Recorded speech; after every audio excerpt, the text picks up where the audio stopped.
اللہ وبرکاتہ۔ وعلیکم السلام ورحمۃ اللہ وبرکاتہ۔ استاد مکرم، آج کا نوجوان بے راحتی کا شکار کیوں ہے؟ ہر کوئی مضطرب، مغلوب الحال اور پریشان نظر کیوں آتا ہے؟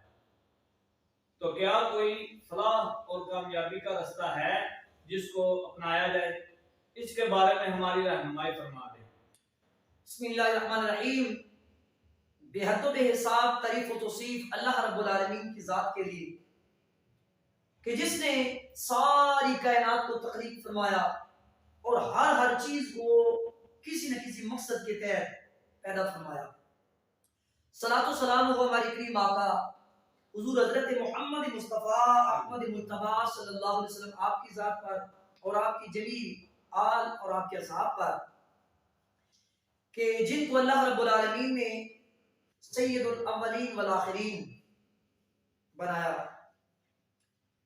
وجہ طور پہ آپ نے جو سوال کیا، اگر دیکھا جائے تو ہر نوجوان یقین جانے اس کے دل کی دنیا اجڑ گئی ہے، ہر کسی کا چین سکون آرام چھن گیا ہے۔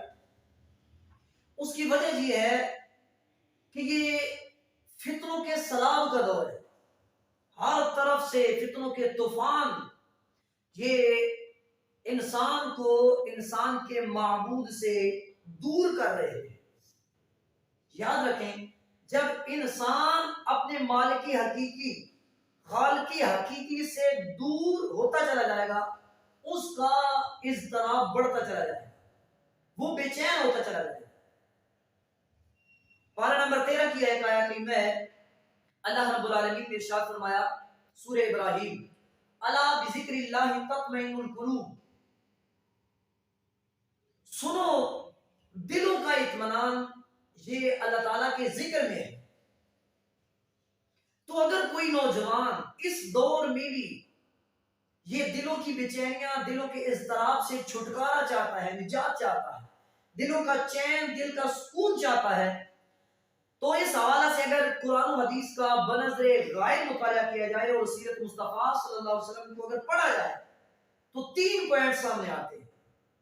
کتنے پوائنٹ ہیں؟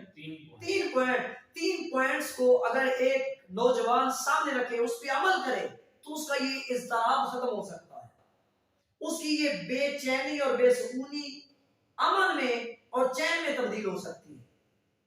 ان میں سے سب سے پہلا پوائنٹ یہ ہے، اب ضرورت ہے اس بات کی کہ نوجوان نسل اللہ رب العالمین کی پاکیزہ کلام قرآن مجید فرقان حمید کو کھولے، اس کی تلاوت کرے، اس کا ترجمہ اور تفسیر پڑھے، اور صرف پڑھنے کی حد تک نہ رہے بلکہ ترجمہ اور تفسیر کسی عالم کے پاس بیٹھ کے سمجھنے کی کوشش کرے۔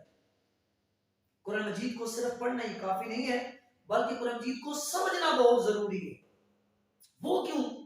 باوجود اس کے کہ قرآن مجید عربی زبان میں نازل ہوا، وہ فصحائے عرب اور بلغائے عرب جن کو اپنی زبان میں بڑا ناز، بڑا مان تھا، حضرات صحابہ کرام رضوان اللہ تعالی علیہ مجمعین بھی بہت دفعہ ایسا ہوا کہ ان کو بھی قرآن مجید کی آیات کا جب کما حقو مطلب سمجھ نہیں آتا تھا تو وہ کریم آقا صلی اللہ علیہ وآلہ وسلم کی بارگاہ میں حاضر ہوتے تھے، کریم آقا صلی اللہ علیہ وسلم سے رہنمائی لیتے تھے۔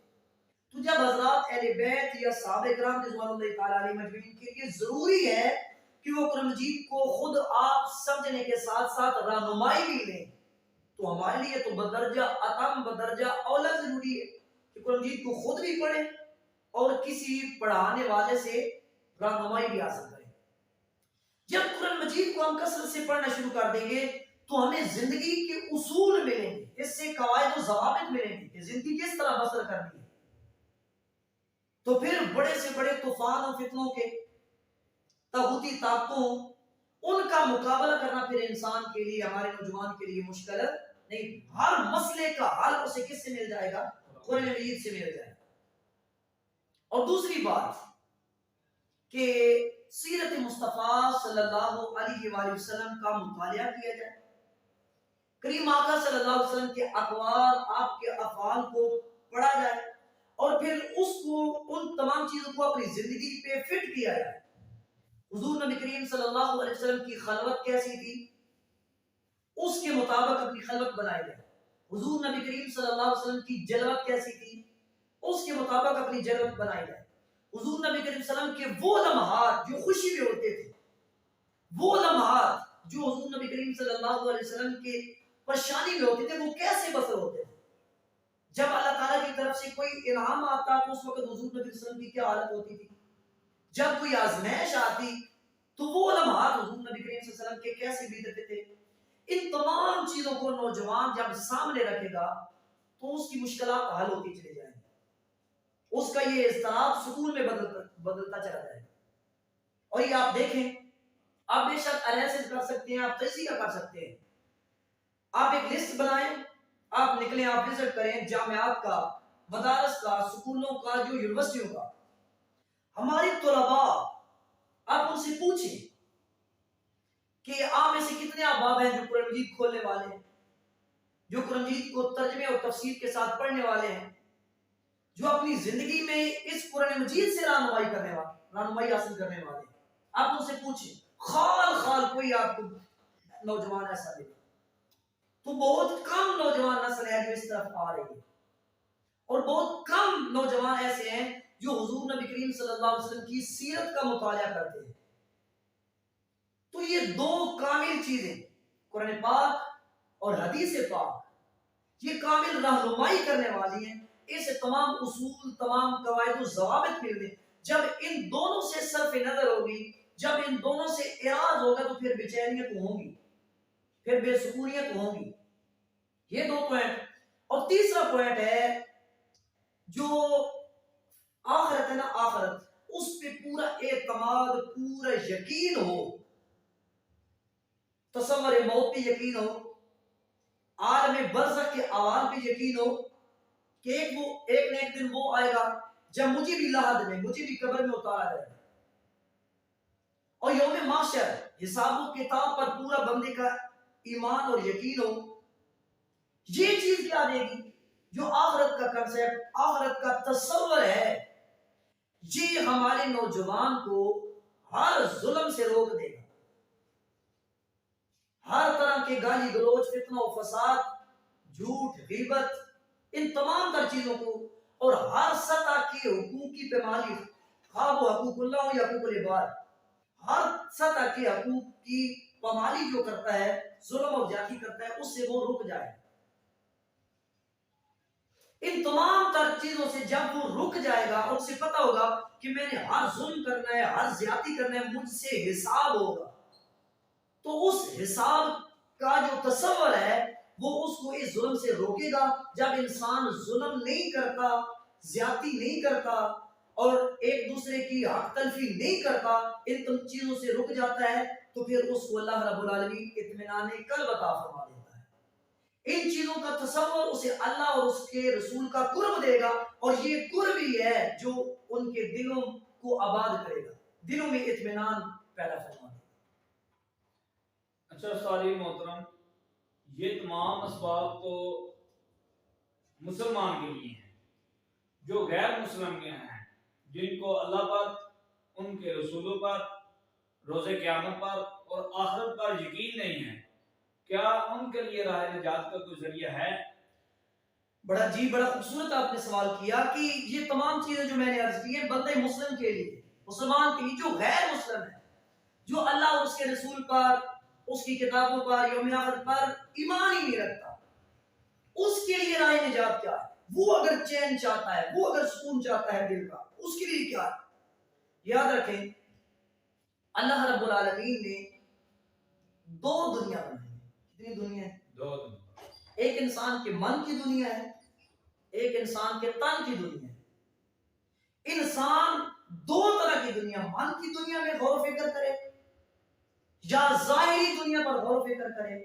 ہر دنیا کا غور و فکر، ہر دنیا کا تصور اسی حقیقت اور اصلیت تک لے جائے گا. وہ اپنے اعضائے بدنیہ ہی کو دیکھے کہ یہ میرے ہاتھ ہیں، ان کی ساخت کیسے ہے، ان کے مقاصد کیا ہیں، کن مقاصد کے پیش نظر ہاتھ کو تخلیق کیا گیا ہے. اپنی آنکھیں دیکھ لے، کان دیکھ لے، دماغ دیکھے، دل پہ غور کرے، ایک ایک عضو پہ غور کرے گا، من کی دنیا میں ہی اس کو حقیقت اور اصلیت کا راستہ مل جائے. ظاہری دنیا کی میں ایک مثال دیتا ہوں.